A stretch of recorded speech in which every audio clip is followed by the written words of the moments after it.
तेलंगाना के निजामाबाद जिले के बोधन में एक मुश्तबा दहशतगर्द की गिरफ्तारी से सनसनी फैल गई। मुकामी मीडिया के मुताबिक एनआईए हुक्काम ने मुकामी पुलिस के ताउन से बोधन टाउन में बड़े पैमाने पर तलाशी मुहिम चलाई। इस दौरान पटियाला पुलिस की मदद से बोधन के अनीसा नगर में एक शख्स को हिरासत में लिया गया, जिसकी शनाख्त हुज़ैफा अयमन की हैसियत से बताई गई है। ताहम ये वादे नहीं हो सका कि गिरफ्तार होने वाला मर्द है या खातून, जिसके बारे में ये शुबा है कि उसके ताल्लुकात ISIS से है। गिरफ्तारी के बाद मुलजिम को बोधन कोर्ट में पेश किया गया और PT वारंट पर दहली मुंतकिल कर दिया गया। इत्तला है कि उसके कब्जे से एक एयर पिस्तौल भी बरामद हुआ। दहशतगर्दी की सरगर्मियों पर कड़ी नजर रखने के हिस्से के तौर पर NIA और दिल्ली स्पेशल सेल पुलिस ने ऐसे अनासिर की निगरानी सख्त कर दी है जिनके ताल्लुकात ISIS से होने का शुबा है।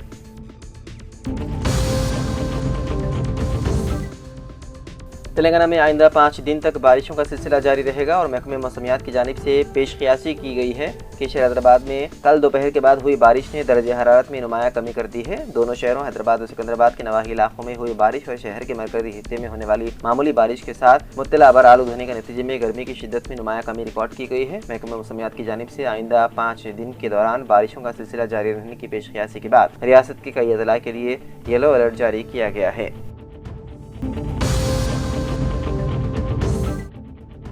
रियासती वजीर पूनम प्रभाकर ने जुबली हिल्स असेंबली हल्के में BRS की वर्किंग प्रेसिडेंट KTR की तकरीर को सख्त तनकीद का निशाना बनाया। मीडिया से बातचीत करते हुए पूनम प्रभाकर ने कहा कि हाइड्रा और गैर कानूनी तामीरात के निज़ाम के बारे में KTR का बयान मुद्दे का खैज है। इंतखाबात आते ही अवाम को बियर और बिरयानी का आदि बनाने का काम KTR और BRS ने किया है। उन्होंने कहा कि अंजहानी M गोपीनाथ से मोहब्बत का इजहार करने वाले KTR इस बात का जवाब दें कि उन्हें काबीना में शामिल क्यों नहीं किया गया था। इंतखाबात आते ही KTR अवाम के दरमियान निकलते हैं। जुबली हिल्स के ज़िमनी इंतखाबात में अवाम की जानिब से BRS को सबक सिखाना यकीनी है और कांग्रेस पार्टी कामयाबी हासिल करेगी।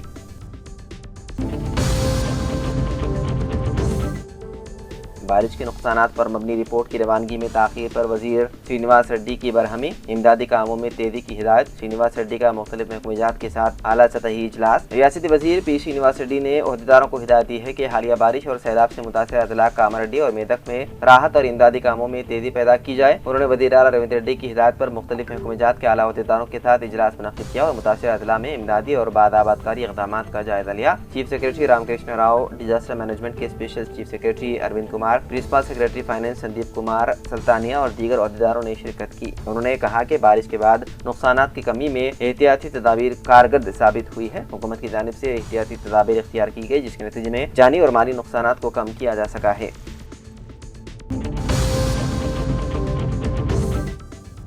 10 मीटर से ज्यादा ऊंचाई वाली इमारतों के लिए इजाजतनामे लाजमी। मुतादिद मकामात पर इजाजत के बगैर बुलंद इमारतों की तामीर, बुनियादी सहूलतों से इस्तिफादा। शहर हैदराबाद में तामीर होने वाली इमारतों की ऊंचाई 10 मीटर से ज्यादा है तो उसके लिए सर्टिफिकेट लाजमी है। कई मकामात पर 3 मंजिलों की इजाजत हासिल की जा रही है और जब तामीरी काम शुरू हो रहा है तो 4 या 5 मंजिलें तामीर की जा रही है। अपार्टमेंट्स बगैर किसी रुकावट के बनाए जा रहे हैं। चंद इमारतें बगैर इजाजत की भी तामीर किए जा रहे हैं। काबिल जिक्र है कि उनको बिजली के कनेक्शन भी जारी किए जा रहे हैं। अगर IT कॉरिडोर में 50 मीटर की बुलंदी पर कोई इमारत तामीर की जाती है तो बगैर किसी ऑब्जेक्शन सर्टिफिकेट के बिजली कनेक्शन दिया जाता है। ये मामला उस वक्त सामने आया जब एक हादसे के बाद ओहदेदारों को इसका इल्म हुआ। बंजारा हिल्स और BNR हिल्स में GHMC की इजाजत के बगैर इमारतें तामीर हो रही है और वहाँ गैर कानूनी तौर पर बिजली के कनेक्शन दिए जा रहे हैं, क्योंकि उन बेज़ाब्तगियों के बारे में मुसलसल शिकायत वसूल हो रही थी, जिस पर महकमे बरक़ी के MD ने उन पर नजर रखी और डेस्कॉम ने HMDA की तरफ से साल 2020 से साल 2025 तक जारी करदा इजाजतनामों और कब्जों के सर्टिफिकेट्स का डाटा इकट्ठा कर रहे हैं।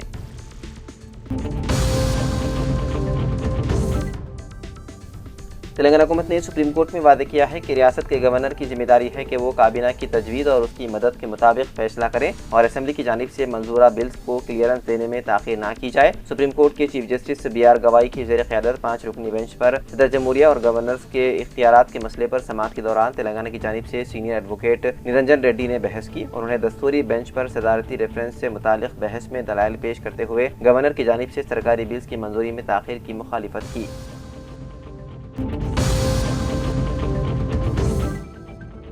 तेलंगाना में 1 लाख नौजवानों को रोजगार की फराहमी के अहद पर हुकूमत कायम। ग्रुप 1 इम्तिहानात पर हाई कोर्ट के फैसले का एहतराम। रुकन असेंबली MS राठौड़ की प्रेस कॉन्फ्रेंस। कांग्रेस के रुकन असेंबली मक्खन सिंह राठौड़ ने कहा है कि ग्रुप 1 इम्तिहानात से मुताल्लिक तेलंगाना हाई कोर्ट के फैसले का हुकूमत एहतराम करती है।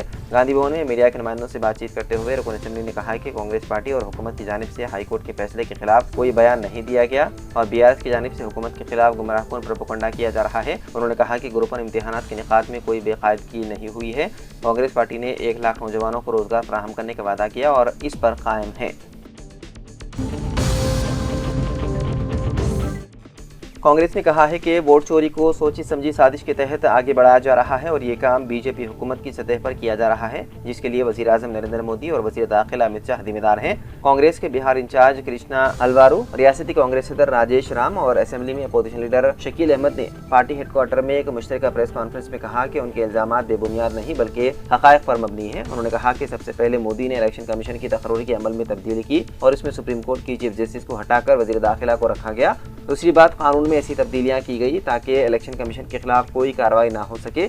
इसके अलावा वोटर लिस्ट रोल में खेल किया गया, जिसकी हकीकत पूरे मुल्क के सामने रख दी गई है। उन्होंने ये भी इल्ज़ाम लगाया है कि बीजेपी इलेक्शन और गिनती के दिन भी घपला करती है। उसकी सबसे बड़ी मिसाल वाराणसी का लोकसभा इलेक्शन था, जिसमें कांग्रेस के उम्मीदवार कई राउंड तक जीतते हैं, लेकिन जब लाइव अपडेट बंद हो जाता है, आखिरी वक्त में मोदी को फातेह करार दे दिया जाता है।